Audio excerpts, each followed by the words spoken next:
I got so much motherfucking design on right now.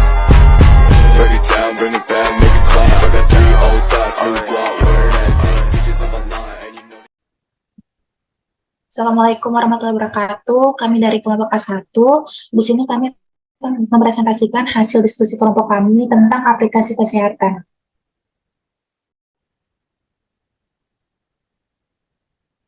Next, Mbak. Yang beranggotakan yang pertama saya Ferdianayati, saya sendiri Jasmine Nadiwila Putri, Dinda Fatika Sari, Nabila Aulia Zuageri, Tani Rosalina, Monika Jumarnis, Vita Aningsi, Azira Syifa Ramadhani, Elivia Putri Melsani, Amira Expiana Nafisa, Dea Resita, Fitri Lia Rahmawati, dan Cici Pangestu Dewi.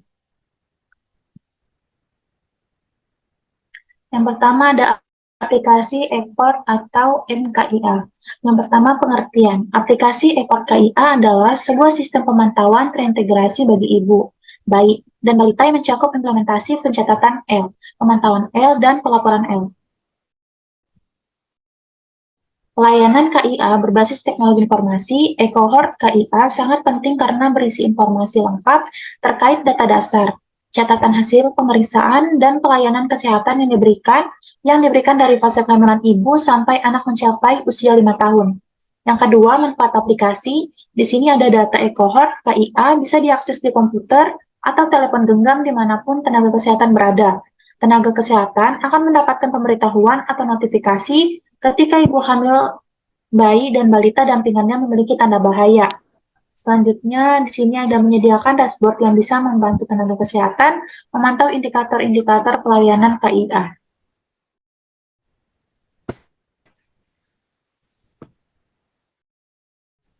Ini ada contoh kontennya seperti ini, ada buku KIA, MKIA, dan kategorinya.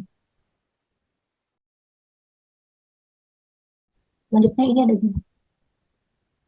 Aplikasi tersebut sudah tersedia berbagai macam menu yang bermanfaat bagi kesehatan ibu hamil. Kategori yang tertera pada aplikasi MKIA adalah kehamilan sehat, informasi berkala, atau minggu 1 sampai minggu 40, kesehatan ibu dan kesehatan anak, atau perawatan anak sakit, perlindungan anak, edukasi dan informasi anak, baru lahir sampai usia tips yang bermanfaat bagi ibu hamil.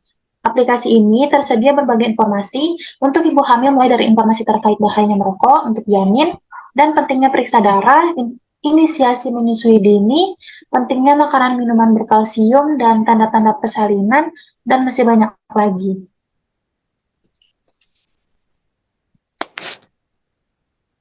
Next, Mbak.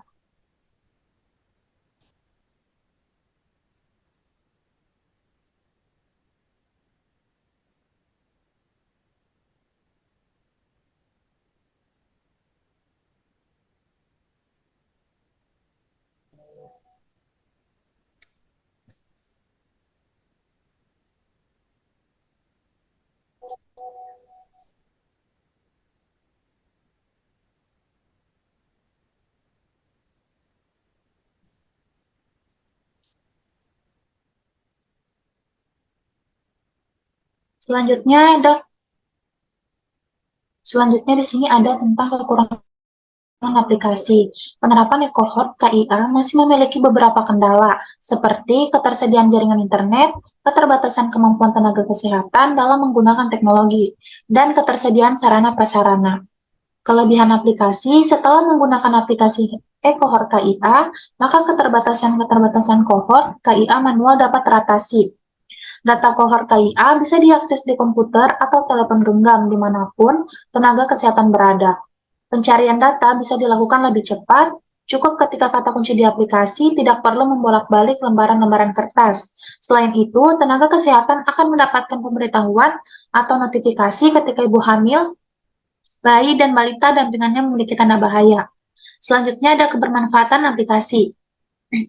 Manfaat dari aplikasi ini agar tersosialisasinya aplikasi program KIA bagi petugas pengelola KIA rumah sakit, puskesmas, dan organisasi profesi juga meningkatkan kualitas pelayanan kesehatan ibu dan anak di wilayah kerja puskesmas dengan aplikasi KIA, serta mengembangkan mekanisme koordinasi antara dinas kesehatan dan pemberi pelayanan kesehatan maternal dan perinatal.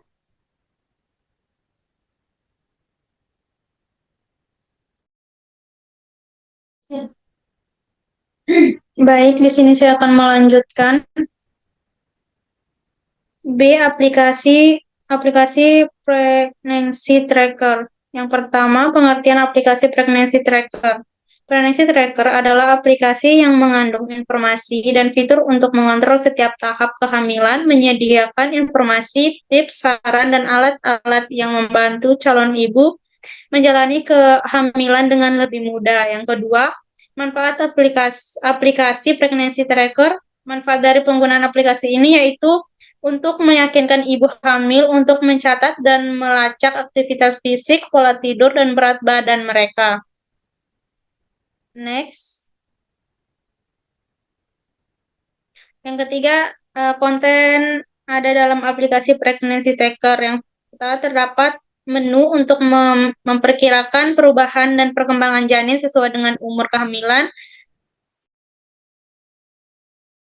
Terus yang kedua, untuk memperkirakan ukuran janin kehamilan. Yang ketiga, terdapat fitur handy calculator yang akan membantu membuat perkiraan kasar mengenai kelahiran bayi. Selanjutnya, seiring dengan beberapa minggu berlalu, terdapat fitur untuk melihat beberapa ilustrasi mengenai bentuk bayi di rahim, sehingga bisa mendapatkan informasi yang berguna mengenai perkembangan bayi setiap minggunya. Terdapat fitur untuk melihat informasi yang berguna mengenai perkembangan bayi di dalam perut ibu dan apa yang sedang terjadi di dalam tubuh ibu. Terjadi fitur untuk informasi harian mengenai cara menjaga kesehatan ibu dan janin, mulai dari jenis makanan yang dianjurkan, gerakan olahraga yang diperbolehkan, sampai tips untuk menghadapi tanda hamil yang mengganggu seperti morning sickness. Next.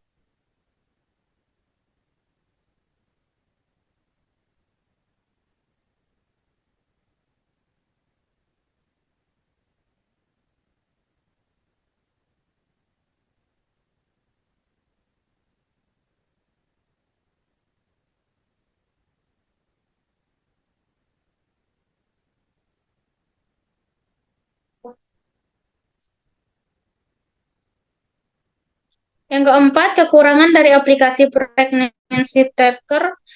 Kurangnya aplikasi ini adalah letak komersial ada yang cukup mengganggu kegunaan. Terus yang kelima, kelebihan aplikasi. Yang pertama, melacak perkembangan kehamilan, informasi berguna, jurnal kehamilan, pengingat dan jadwal, komunitas dan dukungan grafik pertumbuhan. Yang keenam, kebermanfaatan aplikasi. Aplikasi ini mampu berguna untuk mengontrol setiap tahap kehamilan, mempelajari apa saja yang terjadi selama kehamilan dan perkembangan selama masa hamil. Next, Mbak. C. Aplikasi Ibu aplikasi Nifas Ibu Pintar. Nifas Pintar. Yang pertama ada pengertian aplikasi Ibu Nifas Pintar. Aplikasi Ibu Nifas Pintar adalah sistem informasi yang menjamin keberlangsungan hospitalisasi Ibu Nifas. Penggunaan aplikasi Ibu Nifas Pintar sebagai media edukasi Ibu Nifas mulai 6 jam pada ibu yang melahirkan spontan dan periode 24 jam pada ibu yang melahirkan dengan metode SC hingga hari ke-7 nifas, atau sampai melakukan pemeriksaan ulang ke fasilitas kesehatan.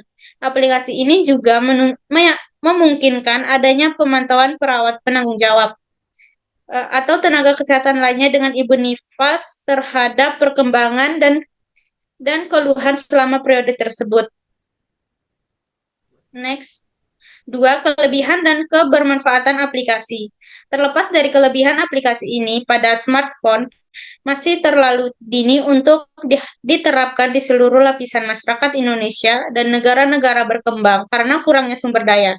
Tingkatan ekonomi yang luas di masyarakat membuat aplikasi ini hanya bisa dimanfaatkan pada masyarakat yang memiliki smartphone. Oleh karena itu, penggunaan aplikasi ini dapat dimanfaatkan secara maksimal bagi ibu hamil yang sudah memiliki smartphone. Sedangkan bagi ibu hamil dengan ekonomi rendah, masih sangat diperlukan edukasi konvensional dari tenaga kesehatan untuk mengurangi angka kematian dan kesakitan pada ibu hamil nifas bayi baru lahir. Selanjutnya akan dilanjutkan oleh Mbak Dea Resita. Yang ketiga, konten, SS tampilan, menu, dan apa saja yang ada di aplikasi beserta penjelasan singkatnya. Yang pertama ada splash screen tampilan awal aplikasi, kemudian yang kedua halaman beranda, kemudian yang ketiga ada halaman kesiapan pulang Ibu Nifas, keempat ada halaman profil pengguna, kelima ada halaman menu seperti keluhan, kemudian yang keenam ada halaman menu perawatan diri Nifas, yang ketujuh halaman menu keempat yaitu keluhan, 8 ada halaman detik keluhan, kemudian yang ke-9 halaman daftar pasien hanya bisa diakses oleh akun PPJA dan admin saja. Kemudian yang ke-10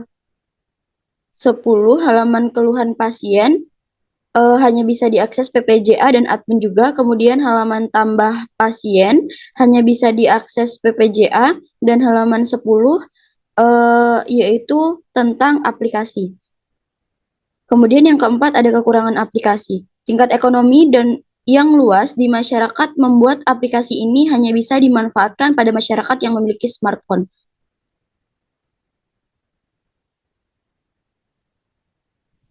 Kemudian yang D ada aplikasi Halo Bumil. Halo Bumil adalah sebuah aplikasi pendamping kehamilan dan parenting pertama di Indonesia yang mendampingi ibu untuk melawan masa persiapan kehamilan, hamil sampai kelahiran. Aplikasi ini membantu mengingatkan hal-hal yang harus diperhatikan dan dihindari untuk mempersiapkan kondisi fisik, mental ibu dan ayah, serta menjelaskan program kehamilan.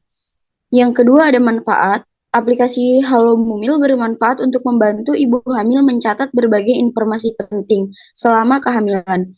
Aplikasi ini dapat juga membantu ibu hamil untuk mencatat informasi penting tentang kejunjungan atau kunjungan pada dokter, hasil laboratorium, dan informasi lainnya. Aplikasi ini juga dapat membantu ibu untuk mencatat kontraksi, menghitung kontraksi, dan melacak kontraksi ibu hamil. Selain itu, aplikasi ini juga dapat membantu ibu hamil untuk mencatat informasi penting tentang berat badan dan suhu tubuh selama kehamilan. Yang keempat ada manfaat aplikasi Halo Bumil. Yang pertama ada membantu memantau perkembangan janin kita, kemudian memberikan gambaran dan informasi apakah penambahan berat badan ibu hamil normal atau tidak di setiap minggu kehamilan, memberikan informasi detail pertumbuhan janin, memberikan informasi dan kontrol kehamilan, memberikan artikel menarik seputar kehamilan. Kemudian yang kelima ada kekurangan. Aplikasi Halo Bumil ini beberapa penggunaan memiliki kesulitan untuk sign in atau registrasi, serta beberapa pengguna juga mengeluh data tiba-tiba error dan tiba-tiba logout dari aplikasi tersebut. Kemudian yang keenam ada fitur. Fitur yang ditawarkan oleh aplikasi Halo Bumil antara lain ada kalender menstruasi atau masa subur, kemudian pemantauan perkembangan janin, perhitungan tendangan janin, timer kontraksi, pemantau pola tidur dan menyusui, video dan artikel edukasi, hingga telekonsultasi dengan dokter. Berikut merupakan menu profil, menu status, menu kalender, menu konsultasi dokter pada aplikasi Halo Bumil. Kemudian ada daftar pustaka. Terima kasih. Mohon maaf jika ada kesalahan dan kekurangan dalam presentasi kelompok kami. Saya akhiri. Wassalamualaikum warahmatullahi wabarakatuh. I got so much motherfucking design on right now.